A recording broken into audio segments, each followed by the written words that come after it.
So here's part 2 of how to use Edmentum. So as I said, I was going to take one of the pre-tests to show you what it looks like after that is done. I chose to do Unit 2 because Unit 1 is pretty long. So Unit 2, as you can see, I have completed the pre-test. It is now green. It shows how long it took me. As you can see, I did it very fast, so definitely take longer than I did. And then it shows how well I did. Now, the sections here, you'll see that these ones are green and have an E over here to the right. That means the green means completed, the E means exempt, that E star. And that just means that in the pretest, I showed that I understand that, and I do not need to learn it. Now, with that being said, if, let's say you have an E here and you're like, I know I need to work on this section, you still can, even if it's exempt. But for the most part, you're only going to focus on the stuff that is left gray and does not have that E. So for me, the only one here is circles. So as you can see, it might let you skip a lot of sections. So now I just do that, and I'm going to show you really quickly what it'll look like when I'm, let's say, partway through. So I'm going to start here, just skip a few slides in, and then save and exit,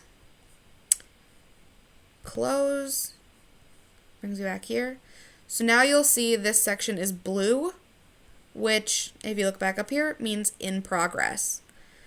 Now, if I did this whole section, but did not do well on the final test, it'll then turn orange, or not mastered, in which I'd want to do it again.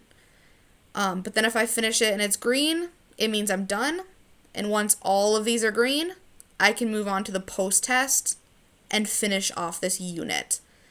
Another thing I really suggest doing is if you are working on a section and you do, let's say, worse than, 60% on the final test or the mastery test, I encourage you to do it again.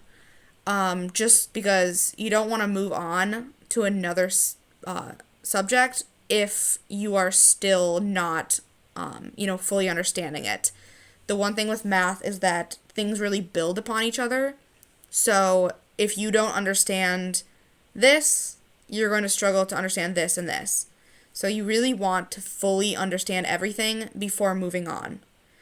And then again, take that post test. If you don't do too hot on the post test, you can send me an email and I can send you some supplemental work, things to work on to improve some more.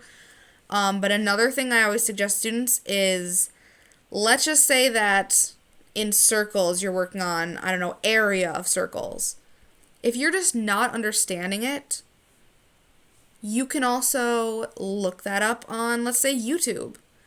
Obviously YouTube's got thousands of videos in every subject, but if you're not comfortable with that, again, email me and I can send you some things to help. Don't be afraid to do that. Even if you're working remotely, working from home, I am here to help. So anything you're not understanding, let me know. And then again, once this is done, including the post-test, then I just move on. So fairly easy site to use, but if you're not understanding it or anything, please reach out because we are here to help you.